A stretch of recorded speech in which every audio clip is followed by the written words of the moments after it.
states were a month ago, basically it's where we are today. And here it is. Trend lines. The look news at about map, the how coronavirus. 3 times you've seen it. But now, that's 50% right. of the population of the state The of news Ohio, about the coronavirus.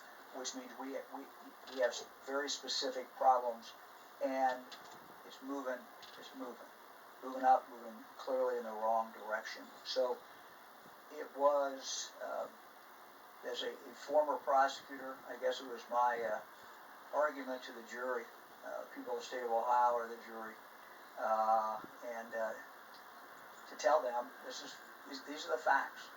These are the essential facts that we have. This is what we know today. This is what we have to do to get through this.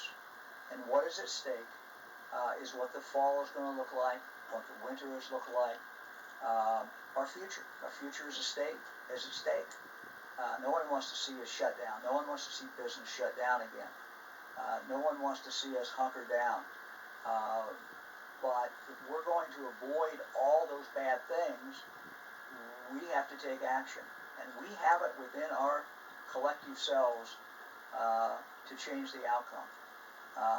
We really, really do. So that's what I was trying to do, trying to talk to the people of the state. And look, as I said at the beginning of the speech, there'll be additional orders in the future. But again, whatever those orders are, what's more important is what people do every day. And that's why I wanted to talk at 5:30 when I thought maybe getting home, people turn on the TV, watch a little news, and they might come across Mike DeWine on there, and maybe they'd listen to a few minutes, and I'd have the opportunity to tell them what was on my heart, and what I'm seeing, and what I'm concerned about. Thank you. Good afternoon, Governor DeWine. Ben Schwartz with WCPO in Cincinnati. Governor, I know you've been answering a lot of similar questions to this today, but I do want to ask the news about the coronavirus. Governor, what will happen if people in counties nearing level 4, like Athens, for example, with a whole lot of community spread, the news about the coronavirus, don't wear masks, and the virus continues to spread? Do you see them going into a stay-at-home order for solely just the county or something like that? Yeah, Ben, I don't know. We're going to do what we have to do. Local health department's going to do what they have to do. But buck stops with me. I'll make the decisions. But what really will happen, whether we issue an order or don't issue an order, if it's so widespread that people are scared, the news about the coronavirus kind of shuts down. That's right. The news about the coronavirus. For example, let's take Athens County. And John and I were on the phone with the health director, along with other health directors on the phone. I said, look, what's going to happen? What's going to happen in the fall when these kids come back to school, when OU is back, and you've got thousands and thousands of kids? So, and that's that's the concern. I mean, it's July, and we're seeing this in Athens now, so we're concerned. And so it's time. Okay, there's a warning. Now it's time for us to get control of that. By us, I mean the people who live in Athens. People run the bars. People who are there. It's time to get control of this situation, because you're going to have tens of thousands of students coming back in the fall. And it's not just unique to Athens, but it's a lot of students coming in.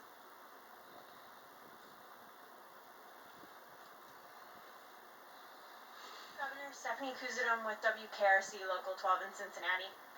I was wondering, besides the OHSAA, who are you consulting with specifically before making decisions on how fall sports should begin? And what do you hope to learn from them? And what are they advising for the start of competition for both contact and non-contact sports? I missed part of that, and I apologize. In regard to making what decision? That's the part I didn't get. And making decisions on how fall sports should begin. Look, we're monitoring these numbers, and we're looking at, and we're trying to see what is going on. first part of that, John's been working directly with schools. I know he's also been working directly with the Ohio High School Athletic Association. So John, you want to give the particulars on that?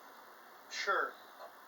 You would be surprised how many people there are to consult with. We know about the professional teams who we've been consulting with them. We know about the Ohio States, but there's also the Mid-American Conference, other conferences from Division I to Division III who are interested in this at the college level, high school sports. But then you also have AAU and club sports and things like that, and people who own athletic facilities who run sports leagues in them. So you have that diversity of voice. It reminds me of the reopening of schools.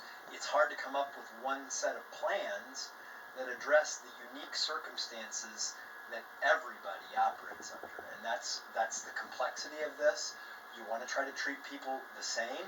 You also understand that there are unique sets of circumstances, and we're doing this in an environment where we've had an increase in the number of cases, and certainly in some parts of the state. So we're trying to balance the fact that we know sports are an integral part of Ohioans' lives, that kids really value them as part of their character and personal and physical development. We understand the magnitude of both and the consequences of either decision. That's why it's taking time to work with all of those different groups to try to get this right. And it's been complex, but when you're listening to all of these voices, it takes time to pull it all together in a changing environment as it relates to coronavirus. So know that it's been a very inclusive process. We understand that there's a need to get this information out, and we're working to come to that conclusion, hopefully here in the very near future. Well, let me also point out that this ball game, if I could say this, is constantly changing. We're taking all the information in, but we don't have a crystal ball as far as exactly what this virus is going to do. I mean, what you're starting to see in college, athletics certainly, you're starting to see teams that are being tested, and then you're starting to see what the results are. You're seeing that in the pro sports as well. So, all of that information is coming in. It's information that we all of us, everyone out there watching on TV, is processing as well. So a lot of this is we're pulling in from all kinds of different sources, and it's a constantly changing and it's a moving target. Are any of those voices athletic trainers, which are considered healthcare professionals on the sidelines? Well, we consult with the schools. Athletic trainers are included in that. I don't know that we've talked specifically to an association of athletic trainers. I know we've talked to individual athletic trainers. They certainly, their voices matter in this as well. Thank you.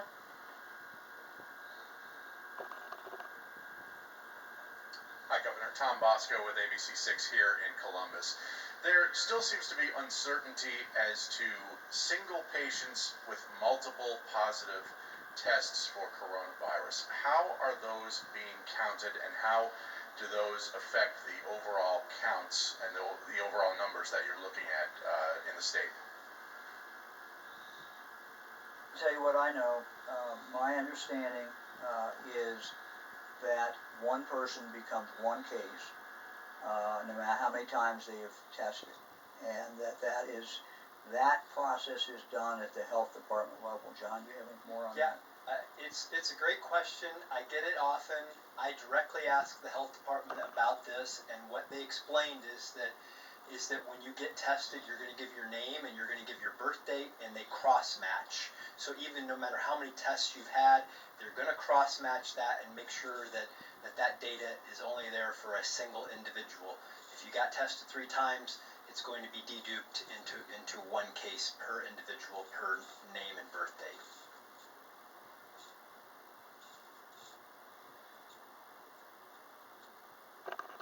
Good afternoon, Governor. Randy Ludlow with the Columbus Dispatch. You declined last night to go to a statewide mask order.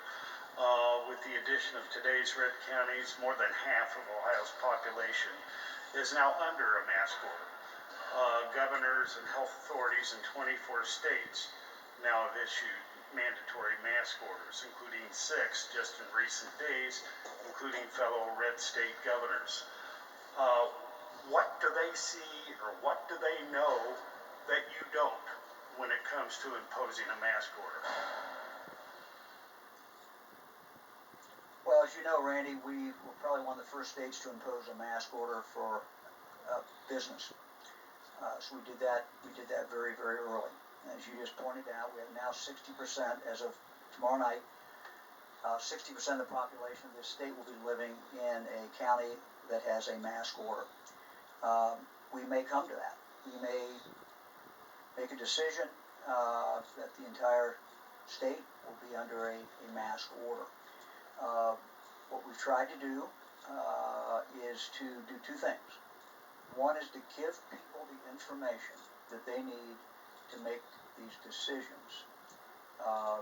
Ultimately, order or no order, what people do when they go out of their house, do they put a mask on, do they have a mask, do they put a mask on when they go into a business. The trend line is clear, and the evidence, as I pointed out last night, is overwhelming.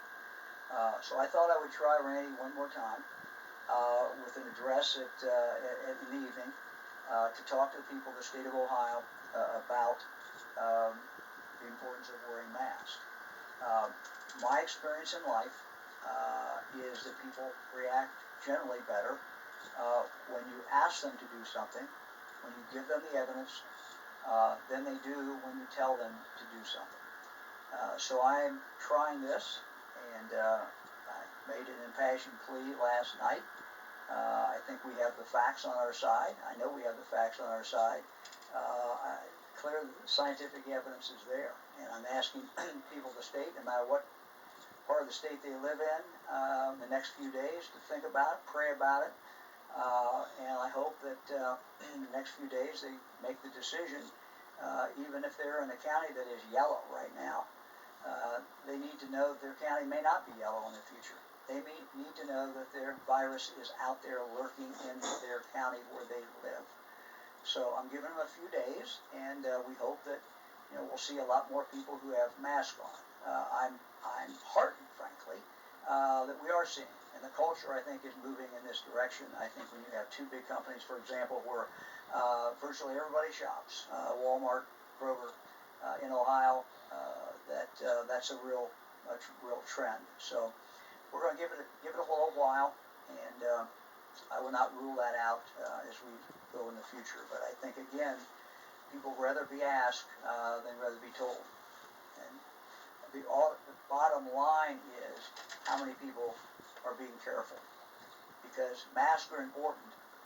But as we learned and we hear all the time, we heard from the health directors today, it's not just masks, it's people coming together. And there's only so much that, we can get into people's lives. Ultimately, it's going to come down to what they do when no one else is looking. What they do, do they have that block party? Do they have that party in their backyard where they've got a ton of people there? These are things that we can't control. But in the end, if they're armed with sufficient facts and the evidence, and they see what a real threat that this is, and they know that we could become Florida in a darn short period of time, I hope that convinces them. So we'll see how good I'm doing at convincing people in a few days.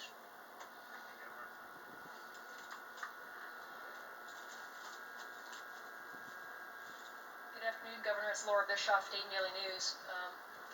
Based on the current trends in those 19 red counties, and especially in light of the case numbers increasing among young adults, what concerns you about college students returning to campuses at University of Dayton, Wright State, University of Cincinnati, Ohio State, in mid-August, which is just 4 weeks away? A lot. I think everybody should be concerned. The colleges are doing what they can. They are, some of them have alternative plans. Some are going partially distance learning. I think the next few weeks are going to tell the tale, frankly. You know, we're talking about K through 12. We're talking about college. We all want kids back in school. What we do today, literally today, tomorrow, the next day, is going to determine whether that occurs or whether that does not occur. And it's not going to take an order from Mike DeWine. People are going to figure it out. And if these trend lines continue, if we continue to see more of these counties, like I said, it's not going to take an order. You're going to see colleges that are going to be dealing with their customers and their clients, and people aren't going to want to come back. Parents won't want to send their kids back. So we've got to get control of this. We've got to get control of it now. But you know, we're 4 weeks away. You're absolutely correct. Thank you. Hello, this is Jessie Bulmer with the Inquirer, and I'm told I'm the last question. You've talked about the importance of, you know, the dangers of traveling to hotspots. You've also said repeatedly that Florida is a trouble area. Are you planning to go to the RNC events in Jacksonville?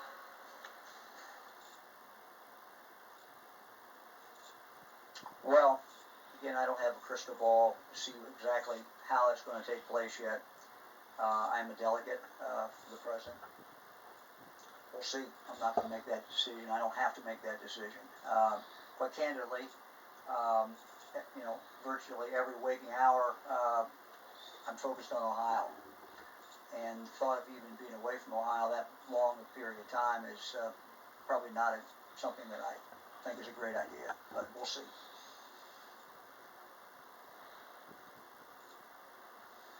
Well, thank you very much. Unless there's some breaking news, we'll see you all back on Tuesday, and I hope everybody has a great weekend. Thank you very much.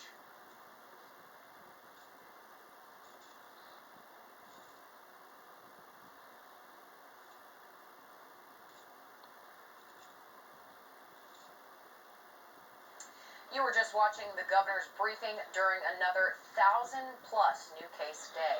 Here's what we learned. Athens County is now on red alert after an explosion of cases that was tracked back to 3 popular bars. Athens County has seen more cases in the last 2 weeks than they have the entirety of this pandemic. The governor doubled down on the need for his color-coded early warning system, saying that it forecasts how dire cases could become through inaction. This as 19 counties are now in the red and under the mandatory mask curfew, including Delaware County that is seeing an alarming surge of new cases.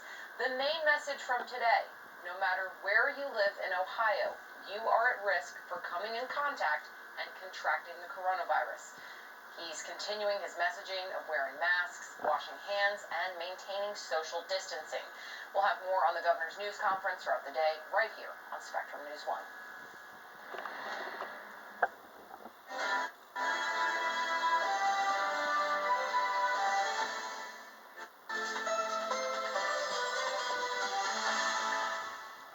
Severe thunderstorm watches are posted for northeast and east central Ohio through 9 p.m. tonight.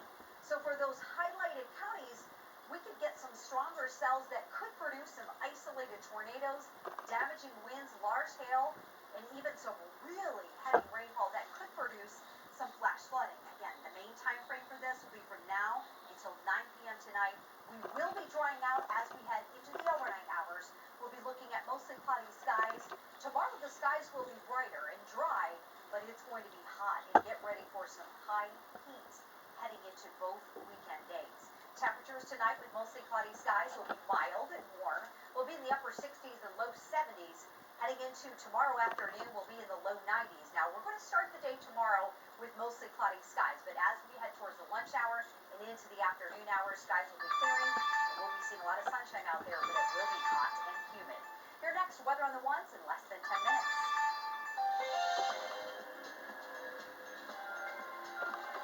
Local institutions are collaborating to find ways to quickly decontaminate personal protective equipment in the fight against COVID-19. Our Alexa Maslowski explains how. While working with COVID-19 patients, the N95 mask is a must to keep healthcare workers safe. But with such high demand, supply can easily become low.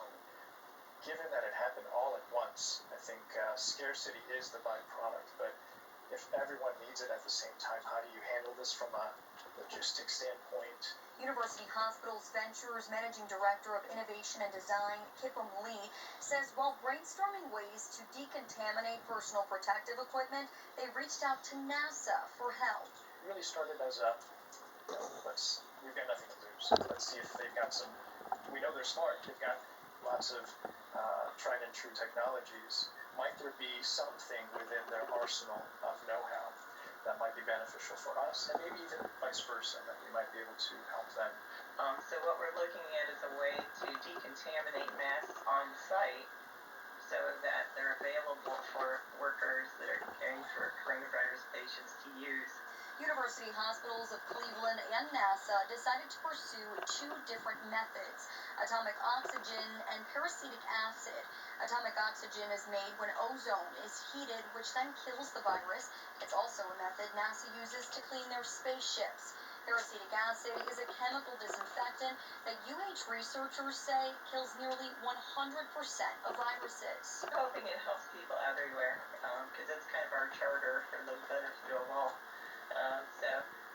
In partnership with the university hospitals, we're looking at ways that we can have like a small portable device that treats PPE. Like in our case, we're looking at ozone. We'd have a small ozone generator that flows into a heated box with PPE that allows like a batch treatment of PPE on site. UH is testing the methods with hopes to get the information to other medical institutions for widespread use. Right now they're doing tests with a SARS virus to see how long it takes to clean before it's effective, and also how many cycles of cleaning you can do without damaging the masks. Lee says he hopes this innovation momentum continues beyond the pandemic. And so we hope that spirit of collaboration and innovation persists beyond the crisis right now. And I think only good will come of that. Only good will come of that for our system as well as the community. In Cleveland, Alexa Maslowski, Spectrum News. Transit Authority operators across Ohio are continuing to test positive for COVID-19. And now many of them are implementing new safety measures. 9 Cincinnati Metro operators tested positive for COVID-19 since the start of this pandemic. 13 Cleveland Regional Transit Authority operators and 9 Central Ohio Transit Authority operators in Columbus have also tested positive. Plexiglass barriers, contactless pay, and daily bus cleanings are some of the ways they're trying to prevent this virus from spreading. If we do have a positive case, we do communicate that to our public, and we put which routes they were on and what times, so that anyone who may be uncertain if they were on that trip or if they are having symptoms, we want them to be aware. For more information on what Metro is doing to keep passengers and operators safe, you can go to go-metro.com. 2 more chains in Ohio are going with face covering mandates. You'll have to wear a mask if you get into Walmart beginning July 20th, and if you shop at Kroger, masks will be mandatory beginning July 22nd. The order for both chains is for all U.S. locations. Walmart says they will enforce the new policy by stationing health ambassadors near the entrances to remind shoppers of the requirement. Walmart and Kroger join a growing list of retailers that are instituting mask mandates for all stores. Best Buy, Sam's Club, and Starbucks are also now requiring masks. School districts here in Ohio and around the world are trying to figure out if it's safe for students to return to school this fall. That's partly because there's a growing debate over the rate in which children can transmit the virus to both each other and to adults. A study from the Charité Hospital in Berlin finds that children may be just as infectious as adults, but several other studies have found that children do not appear to play a big role in spreading the virus. And one study in Geneva, researchers found that 39 kids infected with the virus. In only 3 cases was another child the first suspected case. Another study, this time in China, followed 68 children with the virus and found that 65 of them likely got it from adults. Many school districts say they're monitoring the number of cases before deciding when the students will return. If you're worried about the spread of this virus and how much socializing is safe, here's a way to find out where the riskier areas are. Researchers at Georgia Tech came up with this interactive map that calculates your chance of coming into contact with a coronavirus carrier. Here's how it works. Go on Twitter and search COVID-19 event risk. From there, you can zoom in on county and country. If you're planning on attending an event, you can enter how many people you think will be there. The interactive map will then calculate your risk of contracting the virus based on the case numbers in that area. The popular assessment tool is updated daily. Well, it looks like the ongoing pandemic isn't having much of an impact on home prices. That's according to a new report out by the online real estate database Zillow. The company says its analysis shows that while sale price growth has cooled, it's only cooled down slightly. In fact, Zillow predicts the cost of buying a home could be headed for an upswing. The company reports new listings for high-end homes have surged, which is raising the median list price. It also says buyers are currently outnumbering sellers, causing homes to sell pretty quickly. The State Board of Education is officially condemning hate speech and racism in schools. That's according to the Columbus Dispatch. The panel approved a resolution by a 12-5 vote. It's also requiring bias training for Education Department employees. The resolution directs the Department of Education to take a second look at curriculum models and test for racial bias. The board wants the Department of Education to find ways to make sure racism and the struggle for equality are accurately addressed in the classroom. There's a new call to end the sale of Confederate flags at the Lorain County Fair. A group of people protested the sale and display of the Confederate flag at the Lorain County Fair Tuesday night. A protest caravan started at Elyria High School where people put signs on their cars objecting the flag. The Confederacy lost the war. Ohio lost the largest number of soldiers in that conflict between the states. So that flag back then was about racist and racisms and maintaining slavery. The flag now is representative of the white supremacists, the neo-Nazis that want to keep races apart, and that has no place at a county fair. The caravan protest drove through several small towns in Lorain County, ending in Wellington, where the fair will be held later this summer. Many police departments are taking a good hard look at their use of lethal force. This after the death of George Floyd. In Cincinnati, the police department and local sheriff's office were shown a new device that can help restrain suspects without hurting them. It's called the Bola Wrap, and it can be used up to 25 feet. The device wraps a cord around the suspect's legs and torso so officers can detain them.